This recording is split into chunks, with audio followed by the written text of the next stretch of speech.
बाबा लाल जी ने वाणी में इस संसार को फूल रूप लिखा है। फूल की तरह संसार में आकर्षण है। संसार में रूप, रस, गंध, स्पर्श हैं जो जीव को अपनी ओर खींचते रहते हैं। नमस्कार गुरु शब्द जिन सभी दियो दिखाए, ध्यान समाधि पाई के सुखात्मक रहे समाए। गुरु के शब्द की महिमा को समझना अति आवश्यक है। इसकी महिमा को जाने बिना जीव भक्ति मार्ग में कभी भी आगे नहीं बढ़ सकता। प्रभु राम ने लंका तक जाना था, परंतु रास्ते में समुद्र है, उसको पार कैसे किया जाए? लंका पार जाने के लिए राम शब्द का सहारा लिया गया। हर पत्थर पर राम राम लिखा तो सेतु तैयार हो गया। प्रभु राम उन पत्थरों के सहारे जिन पर राम नाम लिखा था पार हो गए। प्रभु राम को अपने नाम की महिमा का पता चला। ऐसे ही जीव ने भगवान तक जाना है, मगर रास्ते में विषय वासनाओं के पहाड़ खड़े हैं। इस दुर्गम मार्ग पर कैसे चढ़ा जाए? सद्गुरु शब्द जिन मानिया, तौ भय प्रमाण। नाम कबीरा गाइए, ध्रुव प्रहलाद समान। जिन जिन भक्तों ने गुरु के शब्द का रसपान किया, वे अपने निज स्वरूप में पहुंच गए। उन्होंने उस निर्गुण निराकार का दर्शन किया। वे पास हुए और उन्हें पास होने का प्रमाण मिला। मीरा गिरधर गिरधर करती गिरधर रूप हो गई और उसी में समा गई। आज कौन कहता है कि मीरा, ध्रुव, प्रहलाद, शबरी, तुलसी, कबीर मर गए? वो तो आज भी जीवित हैं। हर कथा कीर्तन में इन सब के प्रसंग चलते हैं। इनको तो अजर अमर शाश्वत होने का सर्टिफिकेट मिला है। ध्रुव को गुरु रूप में नारद मिले। उन्होंने ओम नमो भगवते वासुदेवाय नमः का मंत्र दिया। ध्रुव के शब्द की धुन नारायण भगवान तक पहुंची। भगवान स्वयं ध्रुव का दर्शन करने को आतुर हो गए। प्रकट हुए, ध्रुव को अपनी गोद में बिठाया, प्यार से अपनी छाती से लगाया। इसी प्रकार प्रहलाद ने नारायण शब्द की रटन की, गाया, सुनाया, सत्संग किया। पिता की यातना को सहते हुए उनके चेहरे पर सदा शब्द के आनंद का रस बना रहता था। आनंद कंद भगवान प्रहलाद के परिपूर्ण आनंद को देख नरसिंह रूप धारण कर स्तंभ में से प्रकट हुए। प्रहलाद को प्यार से सर सहलाते हुए कहते हैं, मैंने आने में बहुत देरी कर दी, तुझे कितने कष्ट सहने पड़े। ए प्यारे, मैं माफ़ी चाहता हूँ। ये प्रमाण दिया है भगवान ने कि मैं भक्त के लिए आता हूँ। जो मेरा बनता है मैं भी उसी का बन जाता हूँ। नैयो मिलना रब तीर्थ नहाए, ते मन दा स्नान कर ले। नैयो मिलना रब मंदिर मसीता, ते मन दा किवाड़ खोल ले। कहते हैं बाबा लाल जी के पास कोई भक्त आया और कहने लगा, सद्गुरुदेव, मैं 68 तीर्थों का स्नान करना चाहता हूँ, मगर आप आज्ञा दे तो मैं चला जाऊँ। बाबा लाल जी ने कहा, भाई तू ज़रूर जा, मगर मेरी ये तुम भी लेता जा। जहाँ जहाँ तू स्नान करेगा वहाँ वहाँ मेरी तुम्बी को भी डुबकी लगवा देना। भक्त कहने लगा, ठीक है सद्गुरु जी, मैं ऐसा ही करूँगा। ये उस समय की बात है जब लोग पैदल ही तीर्थ यात्रा को निकलते थे। आने जाने के कोई विशेष साधन नहीं थे। जाते हुए भी कई महीने लगे और आते हुए भी। जब वे करीब 1 वर्ष के बाद वापस लौटा तो बाबा लाल जी को मिलने आया और, सद्गुरुदेव, मैं तीर्थों से वापस लौट आया हूँ, बहुत आनंद मिला, बहुत अच्छा लगा। साथी मिलते रहे, सफ़र अच्छा कटता रहा। अब बाबा लाल जी ने पूछा कि मेरी तुम भी लाए हो क्या? उसको भी कोई स्नान करवाया? उसने कहा, हाँ महाराज, जहाँ जहाँ भी मैंने स्नान किया, मैंने एक डुबकी लगाई तो तुम्बी को 2-2 बार नहलवाया। बाबा लाल जी ने कहा, ला प्यारे, मेरी तुम्बी मुझे दे। जैसे ही सद्गुरु जी ने तुम्बी को पकड़ा, उसे तोड़ा, मुंह में डाला, तो वैसी ही कौड़ी की कौड़ी थी। भाव ये है कि इतने स्नान करने पर भी जीव का मन नहीं सुधरता, जुबान में मिठास नहीं आती, चेहरे पर रौनक नहीं दिखती, मन मैला का मैला ही रहता है।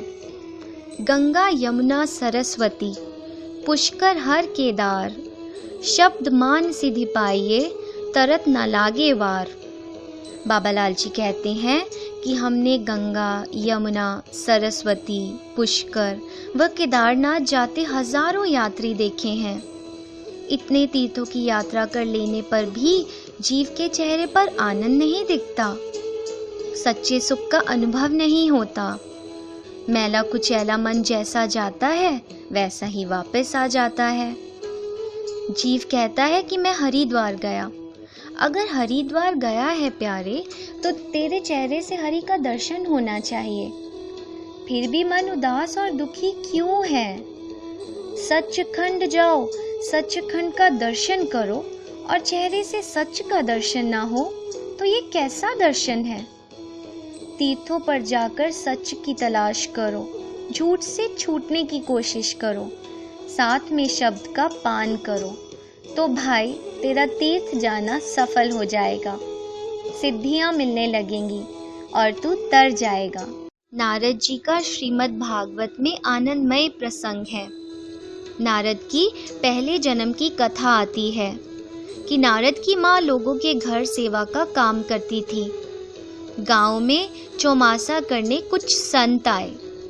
मेरी माँ मुझे लेकर दर्शनों के लिए गई।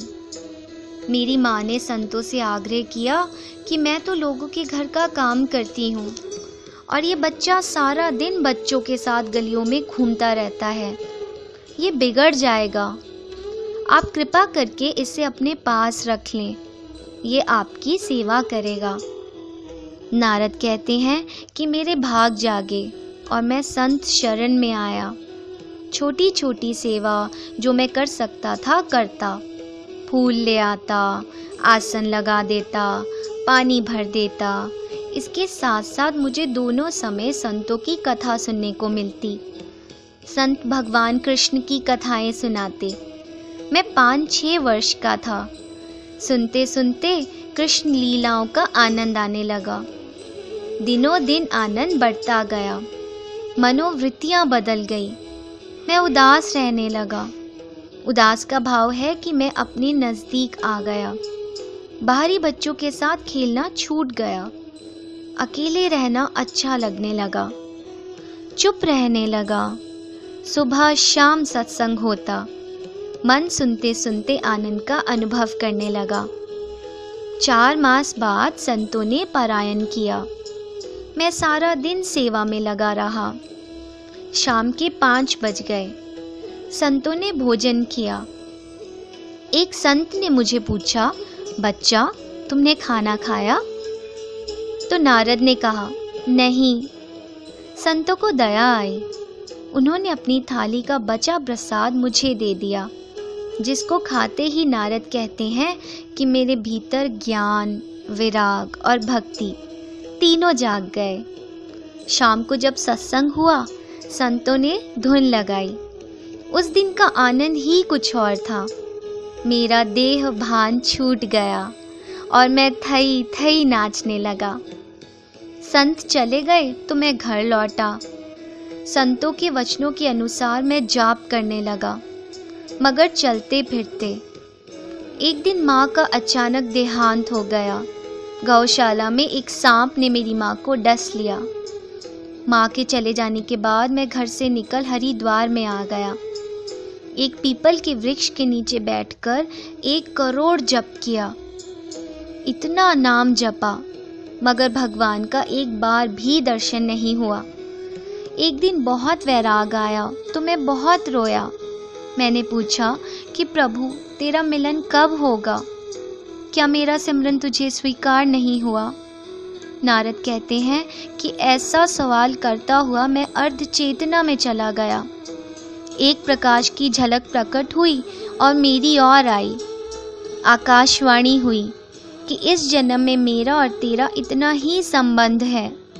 जप जप का उच्चारण हुआ और जप करो और जीवन पर्यंत सत्कर्म करते रहना। बाबा लाल जी कहते हैं कि नारद अगले जन्म में ब्रह्मा के पुत्र हुए। नाम रूपी शब्द का सिमरन करने से नारद ने अमर पदवी पाई। सद्गुरु कहते हैं कि भाई तू बहुत भाग्यशाली है कि तुझे मनुष्य शरीर मिला है। इस संसार का सार शरीर है, शरीर का सार मन है, मन का सार इंद्रियां हैं, इंद्रियों का सार बुद्धि है और बुद्धि का सार आत्मा है। यही सार है, शेष सब असार। मानव जीवन का यही लक्ष्य है। इस लक्ष्य को पाना है तो प्यारे तुझे गुरु के महत्व को समझना होगा। गुरुर् ब्रह्मा गुरुर् विष्णु गुरुर्देवो महेश्वरा।